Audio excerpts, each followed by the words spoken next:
What does it cost to live your faith in Hollywood? On this special episode of the 11 Talents podcast, we share a conversation that happened live on stage at the Legatus Summit with actor Neal McDonough, who you might recognize from Band of Brothers, Minority Report, and most recently, The Last Rodeo. Neal discusses his decision to honor his marriage and refuse certain scenes nearly ending his career, and how that dark season ultimately led to redemption, stronger faith, and a new film inspired by the world of bull riding. Welcome to the 11 Talents podcast.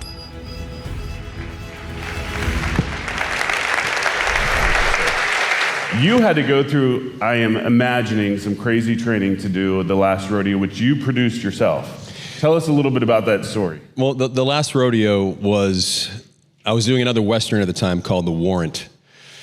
And whenever I'm away from Ruve, everyone say hello to my beautiful, incredible wife, Ruve, over there.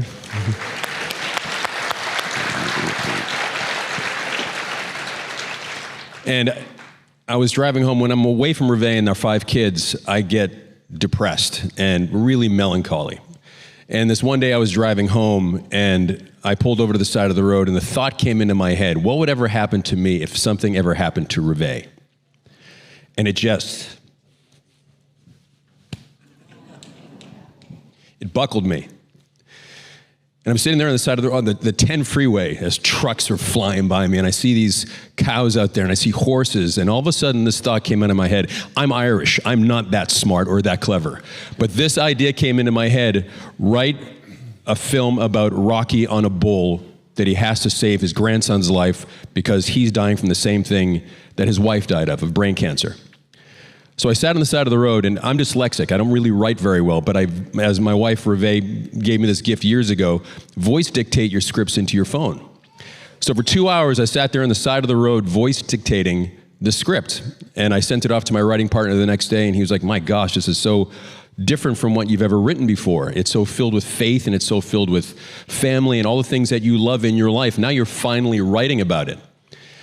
So cut to the training for I wrote the script, and about a week goes by, we write the script. Another week goes by, Ruve and I go out, and Ruve mostly, find all the financing for the film, distribution through the film through Angel Studios, which we'll get to in a minute, the amazing, incredible Angel Studios.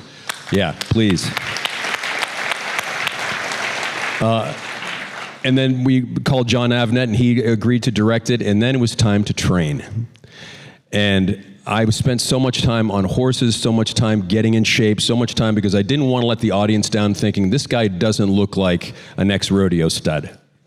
So I worked so hard at it. And mechanical bull training is one of the hardest things and the most humbling things you could ever imagine, especially at the age of 58 years old.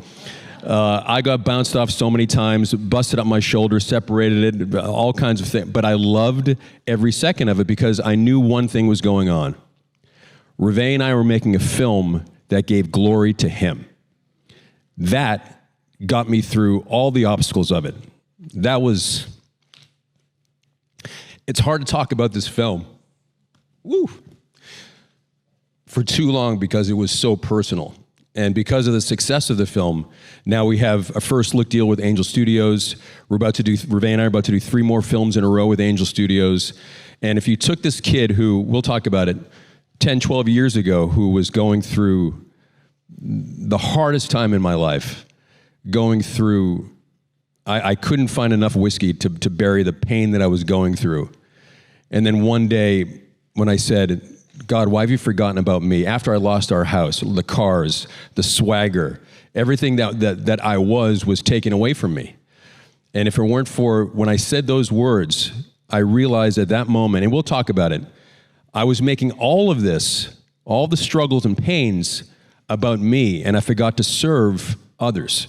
I forgot to serve my wife. I forgot to serve my children. I forgot to serve God. And Ruve took me by the hand, brought me back to the Catholic Church, St. Brendan's Church right there in Hancock Park, Los Angeles, where we live. And I spent so much time going back to church and really starting to be the guy that I wanted to be. And now I finally become the guy that I've always wanted to be. And I'm here now because of my faith in God and the relationship that I have with my wife, Ruve.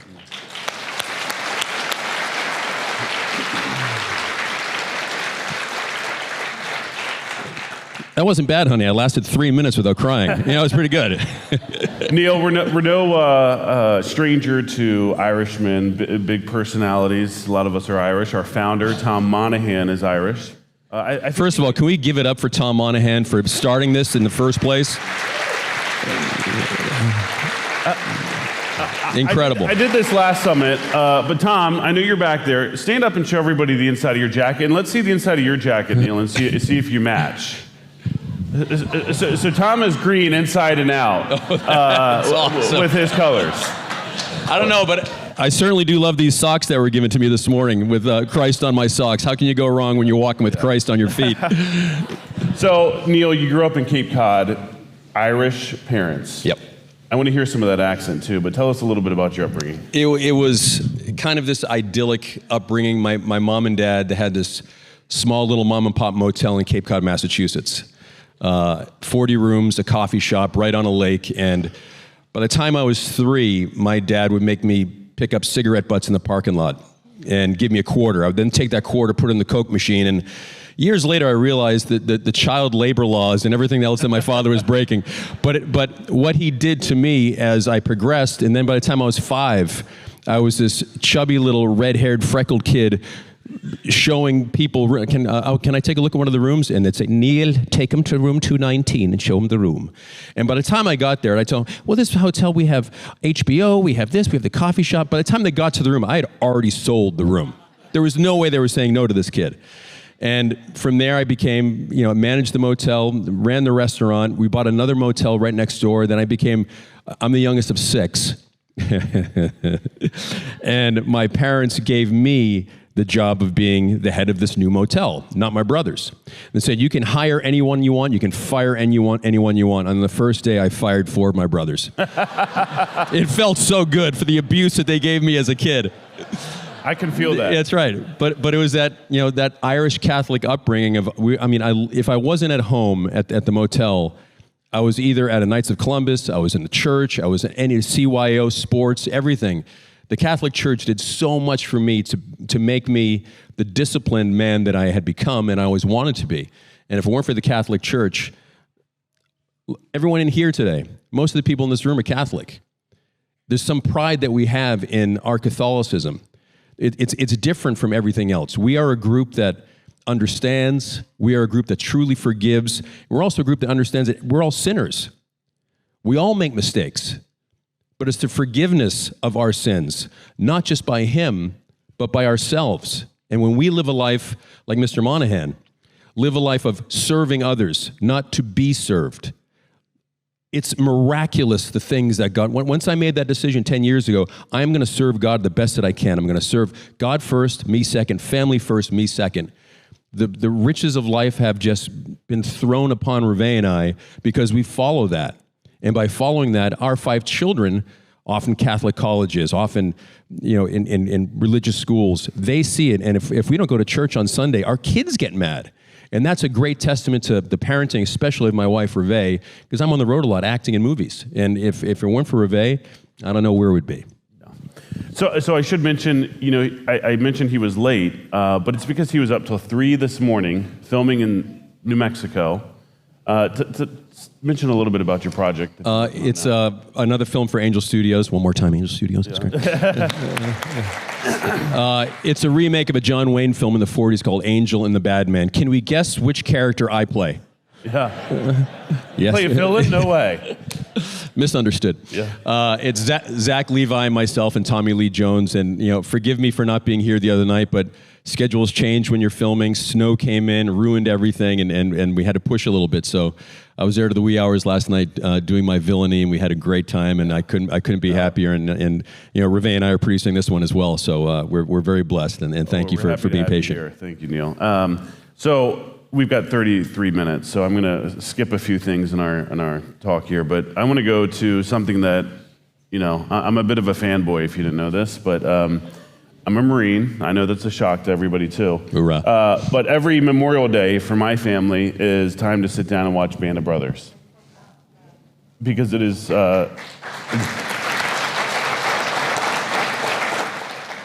That's the show that really kind of changed my life in so many ways. to play a hero like Buck Compton. And he became my other father. You know, when we were filming, I would call him at 3 o'clock in the morning. Buck, when you had your Thompson, when you slept at night, did you sleep on it or the side? And he goes, oh my gosh, what does it matter? I'm like, it matters to me because I need the truth from you because I want to tell your character as truthfully as I possibly can. To work with Steven Spielberg, to work with Tom Hanks, all those guys are still my buddies. And, you know, Ruve will attest to it, the text threads would make anyone blush at some of the things that we say. But also it's, hey, great job on that show. Hey, I heard your kid did this awesome thing. And it's this brotherhood. Really, it is a band of brothers and the wives and the children. And you know, the first reunion party was just the guys. Now, 25 years later, the reunion party is grown-up kids and grandkids and everything else that's happening, all because of Band of Brothers. But the greatest thing that happened to me on Band of Brothers was the very first night on St. Patrick's Day for an Irishman. Thank you very much. I ran into the most beautiful, fantastic, wonderful creature I'd ever seen in my life, and I knew the second that I saw her, I was going to spend the rest of my life with her. Wow. So as an actor, you're getting to know these people that you're playing. So you got to know Buck Compton on a personal level. I mean, this is the greatest generation of soldiers, Marines, etc. And now you mentioned you're meeting their kids and grandkids of the fellow actors. What's missing today that you saw in this greatest generation playing as an actor? Boy, do we complain a lot. You know, I'm not sure if it's entitlement with this generation. I'm not sure if it's social media that it kind of confuses kids so much because they see things that as my wife said, once you see something, you can't unsee it. And I think all the things that go through their brains scrolling through social media. 3 years ago, I stopped social media 100%. Ruve or my daughter Catherine will post every once in a while on Instagram or TikTok for me. But I don't want to look at it because I don't look at reviews of my career either. I barely watch anything that I've been in because I don't want it to mess with my brain either. But I think that last generation, they didn't complain. My dad, who came over from Ireland with $12 in his pocket, walked straight into the Army office and said, I would like to be an American. And they shipped him overseas for 7 years. And he came back the proudest American you could possibly imagine. And he instilled the values of what true Americans are supposed to be like. Strong, God-fearing Americans. You know, I say that I'm a Republican. You know, I'm not sure if I am. I'm a God-fearing American. That's who I am. And that's who my dad brought me up to be. And that's how Ruve and I are bringing our kids up to be. And that also goes along with stop complaining so much. You know, we go to Starbucks and we're like, oh my gosh, this isn't sweet enough. This is not hot enough. Or, oh, the traffic in Los Angeles is killing me. Well, you're sitting in a nice car having a Starbucks, listening to the radio or talking. It's not that bad. you know, but we'll still find ways to complain about everything that is in front of us. And I think that it's just this wave that's taking over the United States. I don't know about the rest of the world because I can't speak to the rest of the world. But I can speak about this country that I love so much. And it's this generation and I coach all my kids in all their sports. And I love it. But I see the toughness of kids in my generation compared to the toughness of kids of my dad's generation, who was even tougher, compared to the kids now who, it's different. And it's up to us as parents, it's up to us as grandparents, it's up to us as uncles and friends to instill the toughness and strength of being an American and not whining and complaining so much. And I think that's what's really missing in America right now.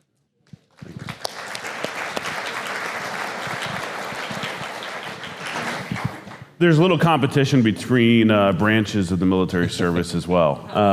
So you played a soldier in Band of Brothers. You played a Marine in Flags of Our Fathers about the landing on Iwo Jima and Mount Suribachi. You played a Coastie with Kevin Costner in The Guardian. You played all these branches, Neal. This is a very tricky question, but if you had a decal you could put on the back of your car, which one would it be? God bless America.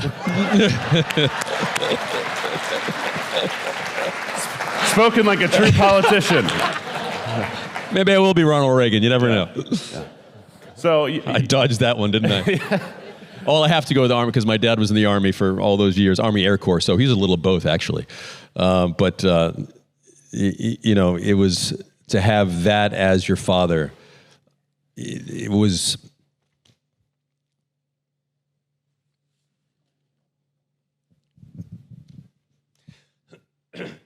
I miss that guy. I'm supposed to be the tough guy in Hollywood. What's going on today? Yeah. Well, let's switch gears then to your villain, because I think we can talk about that. So, all these shows you play the villain. You got a lot of notoriety with Band of Brothers, and then Hollywood does 180 on you, and it's because you did a 180 on Hollywood. I shouldn't say you did a 180 on Hollywood, but you did something that we've heard a little bit about. We heard even a couple years ago, David Henry spoke about this as being a Catholic in acting. Tell us about that transition.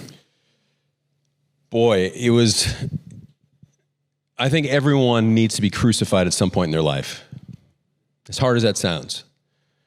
Because then it calls you out as to what kind of man of God you really are, or a woman of God you really are, or a child of God you really are. And so I think that, from Band of Brothers for the next 10 years, everything was coming quite easily. And it was, we had the big house in Los Angeles. We had the really expensive cars and the cool stuff. And I think I was veering away from who I was born to be, and that who we were all born to be, servants of God. And perhaps I was just trying to have people serve me more. And then it got, it got pulled away from me when I wouldn't do, everyone knows I won't do a kissing scene. And when they pushed me so hard and I said, no, I'm not going to do it. And they said, well, we're going to fire you. And they did. And for 2 years I didn't work. And it was really hard.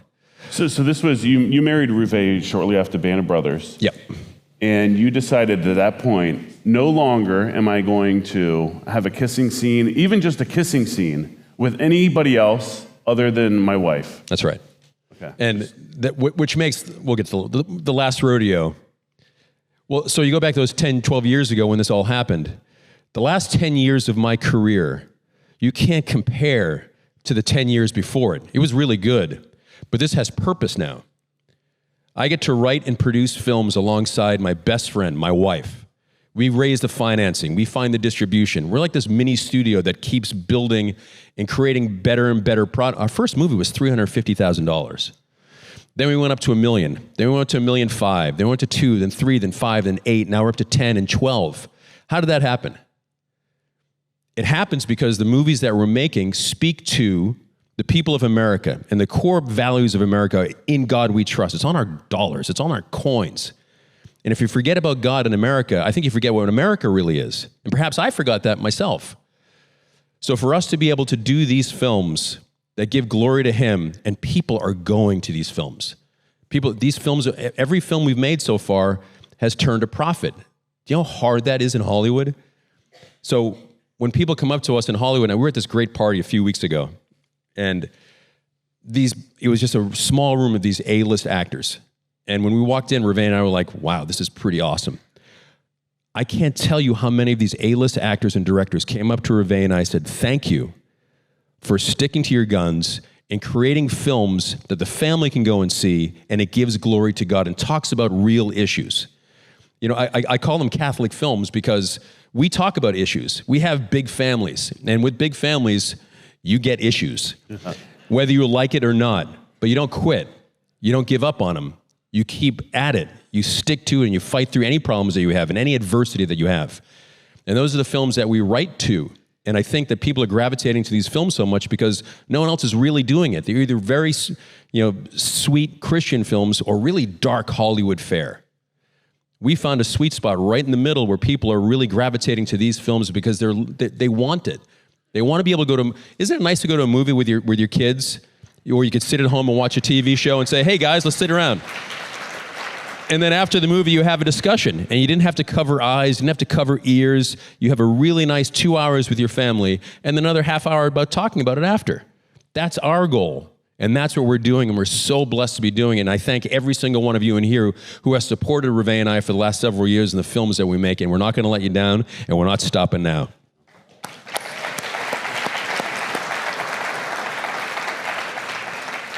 So, like a true Irishman, you're being a little too humble, and I want you to dig into a little bit more on that decision, because I want you to tell us what show it was and kind of the conversations, so that people understand the true sacrifice that you had to make for your whole family.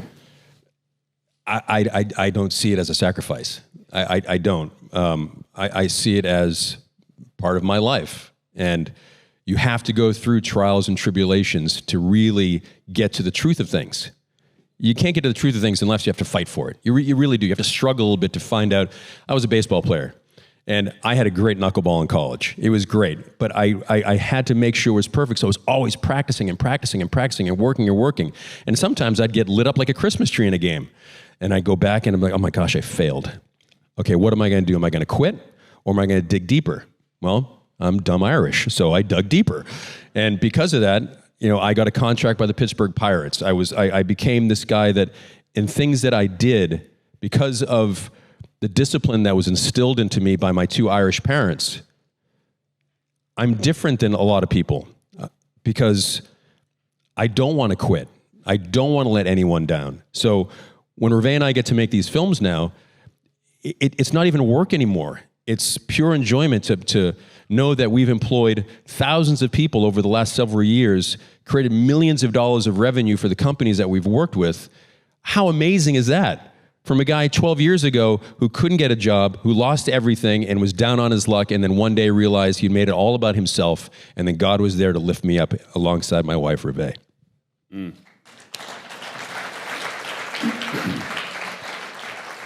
So you're the success story of now coming back as a producer.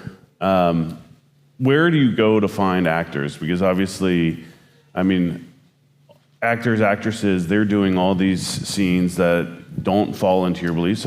So where do you turn as now the person trying to put out great content, but you're working with subpar material?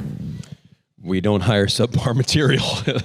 We try to hire, like the Last Rodeo I wrote it for Christopher McDonald, who's been one of our best friends for 30 years. And same thing with Michael T. Williamson. Those are my two guys. And they're both very, very, very religious guys. And John Avnet, who directed me in Boomtown and then directed me in Justified, directed me in 88 Minutes. He's been like a mentor to me in my career. And as a producer for Ruve and I, we lean on John quite a bit. So every time we're always hiring. If you're in Band of Brothers, we're going to try to get you into every project. Every project we have to have one of the guys from Band of Brothers, and at least we try to. Because it's that work ethic that we all developed, even more so when we were getting the long hours and the hard. Band of Brothers was the hardest shoot you could possibly imagine, but it was awesome. In fact, during boot camp, I had broken these teeth. I broke up my toe.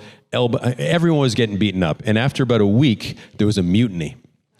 And it was all the English actors who were like, I didn't sign up for this. This is too brutal. I didn't sign up for this. And the American guys like, come on, let's go. We got this. And so there was a mutiny.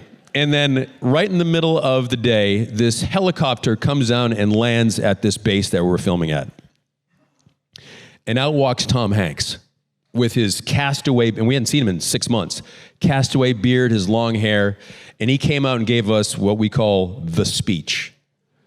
And for 2 minutes, he talked about why we owe it to every man and woman who fought for us in World War II to provide for us, to make sure that we have the freedoms that we have today, and if it weren't for them, we'd all be speaking German.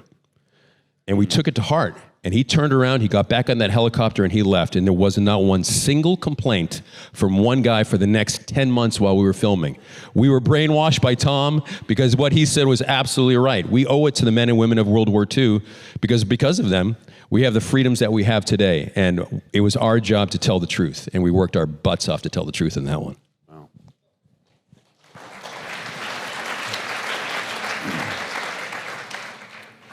So I think you started a bit of a trend of people having the confidence to stand up. We've talked a lot about community in this conference and about who you surround yourself with. And one of the shows that you've recently been on has been with Sylvester Stallone, Tulsa King. Tell us a little bit about working with Sylvester. I love that guy. We'll sit there. And I love cigars. Slide lights up cigars on set all the time. And he's like, Neal, you want a cigar? I'm like, I'm sorry, what did you say? You want a cigar? Yes, I would love a cigar. And he's going to punch me for that one. I can feel it. But he's, a devout Catholic himself, a conservative guy. he loves his career. He works so hard at being the best that he can as an actor and as a writer and as a director and as a producer. But, like Ruve and I, number one thing in his life is his wife and his kids. So to be around him for the last couple of years has been, come on, it's Sylvester Stallone. Every once in a while I'll be doing a scene with him. I'm the bad guy. I'm like, oh my gosh, that's Rocky. Holy smokes. And Rambo's going to slice me up. In fact, I was so honored a month or so ago that he sat me down and he asked me to present him the Kennedy Award at the Kennedy Center. And I was sworn to secrecy by my wife and the producers of the show because they had already asked me a week earlier, you're going to do the one? Of course I will. Don't tell Sly. Oh, I won't. No. You can't tell Sly. It has to be a surprise. I won't. Neal, I want you to give me the award and the thing. I'm like, I can't. You can or you won't. I'm like, oh no, gosh. Sly, they already asked me to give it to you, so I'm giving it to you next week at the Kennedy Center. I've never seen Sly Stallone weep. Wow.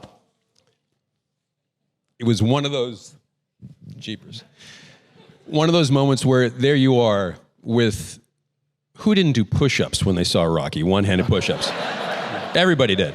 So for me to be able to present the award to my hero as a kid and growing up, and the guy that I love so much, that I've spent so much time with the last couple of years, when I stood on stage and there was Sly up there sitting right next to the president, and I spoke for about a minute and a half, and then there was a little film that was played about his artwork, and if you haven't seen his artwork, it's incredible. He's an incredible artist. And I'm looking around the room, and I finally I see Ruve sitting over there, and it was one of those moments that I was like, good Lord, you have given me so much. I'm standing on the stage at the Kennedy Center talking to millions of people about my friend Sylvester Stallone, standing next to the president who came up to Ruve and I after and talked to me. And he even said, what you guys are doing is incredible. Keep doing the great films that you're doing. What a day that was. And it was all because of the friendship that I started with Sylvester Stallone. I love that guy, and long may he keep on punching. Wow, great. So speaking of mentors, perhaps, and we talked about launching this podcast that's going to highlight stories, because we have to have stories to look up to. People that have walked the walk. Who is it that you're looking up to day after day that just inspires you to keep being a better man?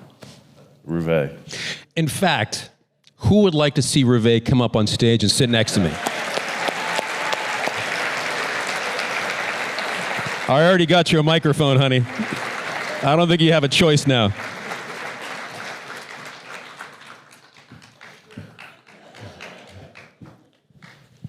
As she's coming up here, Neal, why don't you tell us a little bit about Ruve, where she's from? My 6'3" beautiful wife from South Africa, model, incredible human being that I was so fortunate. The first time I saw her, I was just like, I literally couldn't speak. And as an Irishman, you don't have that problem of not having oh, hi. I can't speak again. Everyone, my wife, Ruve. Thank you.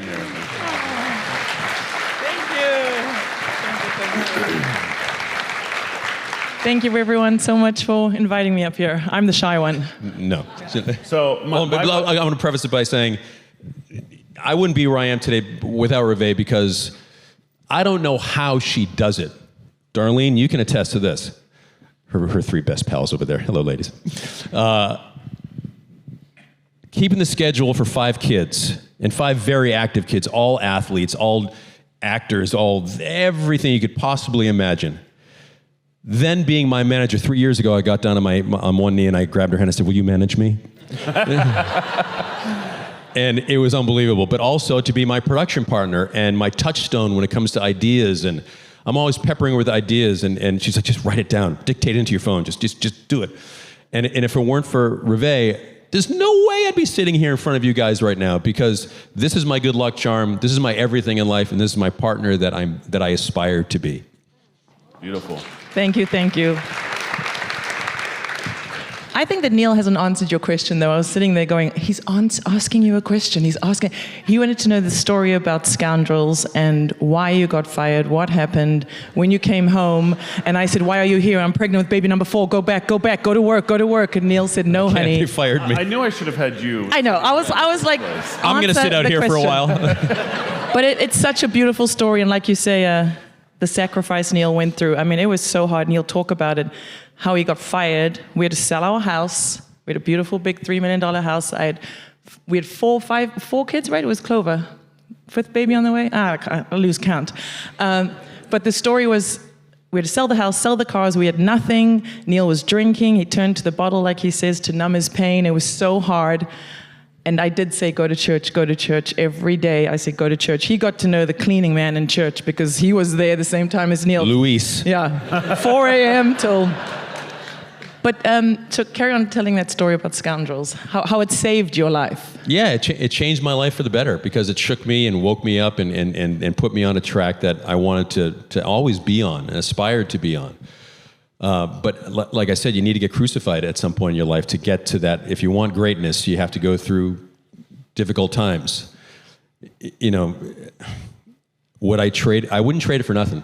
I really wouldn't. So when people say I sacrificed, I don't know if it was a sacrifice. It was just part of my life that prepared me to be where I am at this moment. You guys came here and sitting here to listen. You want to listen to Neal McDonough speak. What an honor that is. That honor, I don't know if that would have happened had I not had to go through these troubles. But it was tough. That was 2 years of not working, losing everything, and having to build myself back up. But it was the greatest thing that I could possibly imagine that could happen to me, other than, of course, meeting my wife. We often say in fire, gold is tested. And we were on fire. I mean, like, we had 5 kids, no car, no house, and we were like, what are we doing? I cried too. Yeah. Because it was hard. But then we looked up. So what was it? What was it that made that turning point for you? I think, Neal was drinking. He'd wake up and open the fridge and crack a beer, and he was drinking and miserable and angry. And playing the villain, as usual. Yes, at home. I was scared of him. 10 years sober now, thank you very much. Yes. I think the breaking point, Neal will say, was Graham Yost. Graham Yost worked in Band of Brothers and Justified with Neal. Graham called Neal, and Neal had we were living in Paul Walker's house. Paul Walker sadly passed. He's an actor friend of Neal's, and Paul just got divorced. And he saw Neal at a premiere one night, and he goes, dude, what's going on? Like, you're a mess. And Neal told him, and he said, I got nowhere to live, and I got 5 kids, and I haven't worked in 2 years, and I've got no money. And Paul said, okay, I just got divorced. You can stay in my house, which was like 2 blocks down from the house that we just lost. Lived in Paul's house for like a penny a month. He was so sweet. And then Neal got a phone call from Graham Yost, and that was our turning point. Graham said, Neal, I want you to star in Justified for me, my new TV show. And Neal literally fell to the ground and started crying. He was like, what? That was the turning point. He was like, okay, you didn't forget about me. I forgot about you. Yes. And it was just that. I think he ran to church, to St. Brendan's, and just prayed and said thank you. And from that minute, Neal stopped drinking. Well, I told him, I said, you better man up. Ooh. And I said, you get that tattoo on your arm because I don't like what I'm seeing. She bought me books that say man up. She made a lighter that said, my cigar lighter that I've had for 12 years now, man up. Because we all hit the ground and crumble, and like Neal says, we're all sinners. We go through things. They're so hard, but don't quit, keep punching. And I wouldn't give up on Neal. He was a mess. He didn't like himself, and I didn't like him. But I said, man up, because I know the man you are and the man you want to be, and this isn't him. And Neal got that TV show, and I smiled because that was the amazing turning point. From then on, it's just been glorious, and that's why we give glory to God so much every day. And we don't need anything. We don't need houses and cars and things like that. We just need each other, friends, love, and God. Like, every day we give thanks.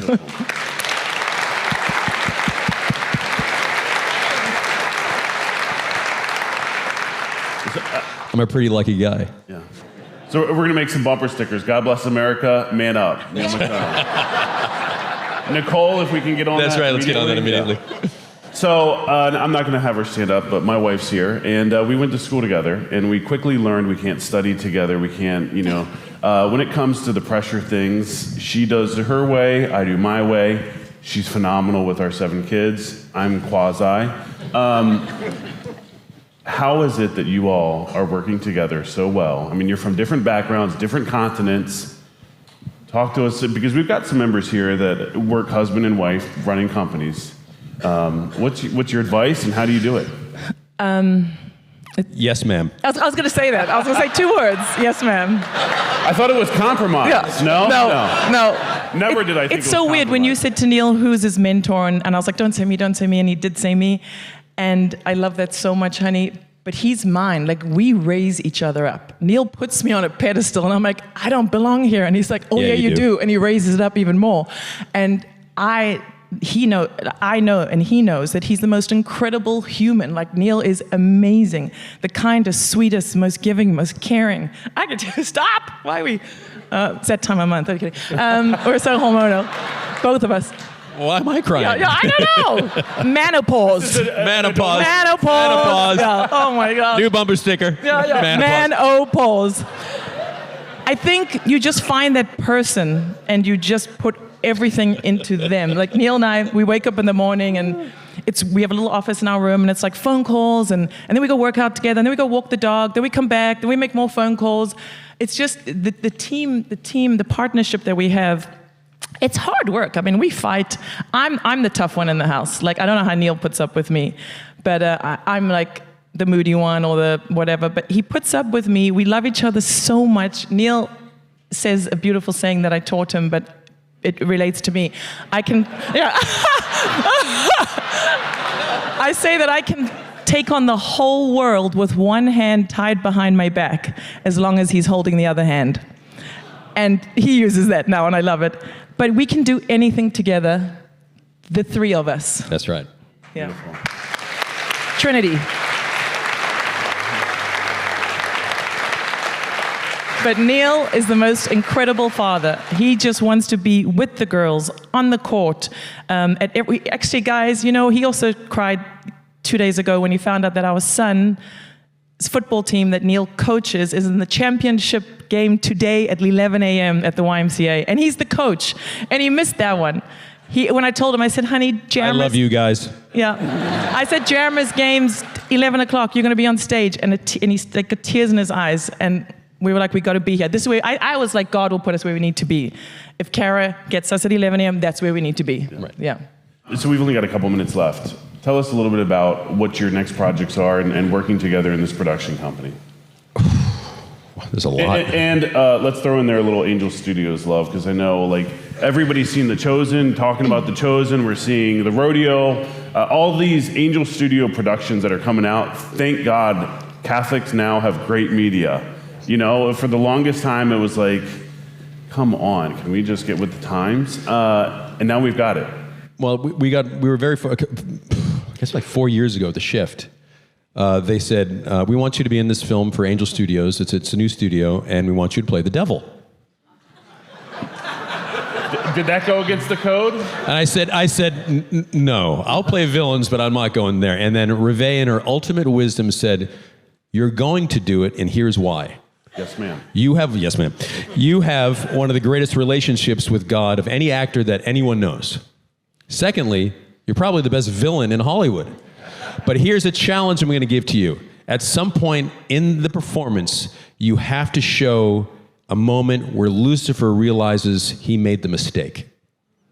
He chose the wrong team. And there's a moment at the end where I pull the gun out and I'm about to shoot the hero of the film, and you see absolute remorse and this look of, how come you believe so hard? I used to believe so much. What have I done? The mistake that I made, and then I have to snap out of it. But that moment is one of my favorite moments I've ever had as an actor. And I think that's the moment, that's why The Shift was so good, and I think that's why people at Angel Studios, my first day on set was a 9-page monologue, and I love that stuff, and I just cranked it up. And they loved what we did, and they said, okay, will you help produce the next one called Homestead? So we did Homestead, and Homestead was a massive success. And they said, what do you want to do next? I said, well, here's The Last Rodeo. They read it, and immediately they said yes. Now we have a 3-picture deal with Angel Studios. We have this film we're doing now. We have a New York Minute, another film, another Western that we wrote, The Wicked and the Righteous, Cain and Abel in the West, that we'll do this summer. We have so many scripts, so many TV series. we're in a really great spot together. And we want to start a film fund to keep it going. We want to just create amazing films that are value-driven entertainment. And we just got invited recently to Rome because Neal, as well as Neil Harmon, both received the Margaret Thatcher Lifetime Achievement Awards. So they invited us to go to Rome last month, and when in Rome, I said, we have to meet His Holiness the Pope. I don't know how we managed to do that, but we had the huge pleasure of meeting Pope Leo a month ago. It was amazing, incredible. And Neil Harmon, Angel Studios, Neil, myself, we were all there together. And great. just because giving glory to God together with Angel Studios. And David Henry now is in the room too, and he's on Wicked. David, stand up. Yeah, David, yeah. David Henry! Yes. We're working together on films with Angel Studios. That is one of the most talented, fantastic human beings that Ruve and I have ever encountered. We did a movie years ago called Mall Cop Part 2, which we had a blast doing. It was so much fun. But the friendship that David and his dad Jim and Ruve and I have built, especially over the last year, being in Rome together, it's really fantastic, and we're going to team up and create some really fantastic Now that he's got things. baby number 4 on the way, Maria, his wife, is there. We're going to keep him working. Yeah. That's right. We're going to hear a little bit from David this evening and about his new series with EWTN called Seeking Beauty. But Neal, Ruve, you are running a mile a minute. What keeps you, aside from obviously this beautiful marriage, what keeps you grounded to remember what's most important in life that we might be able to take from this, running companies, living in the same busy life? I always say, tomorrow's not promised. You know that saying, yesterday was history, tomorrow's a mystery, and today is a gift. That's why we call it the present. We live for today. Every single day when we wake up, we give thanks, and then we just want to make someone feel special. I tell our kids every day, you want to know that you did great that day when you go to bed. So every day, give 110%, because tomorrow's not promised. In everything you do at home, at work, just be grateful for the day, for what you have. Again, tomorrow's not promised. So we just like to be present, and that's what keeps us going. We go, because tomorrow may not come. And then it does. And you go. And we just enjoy life, our 5 kids. I'm so happy. It's a weird feeling, and it's just... You're at peace. I'm at peace. Yeah. And I've got wonderful friends who came up last night because it's Nella's 57th birthday. I'm at peace, and I'm blessed, and I want to give back. I want to take everything that we have on screen or in person and just give back together. We've all made mistakes. We're all human, but we're here, and we should be happy about it. I am. Amen. Ladies and gentlemen, Neal and Ruve McDonough.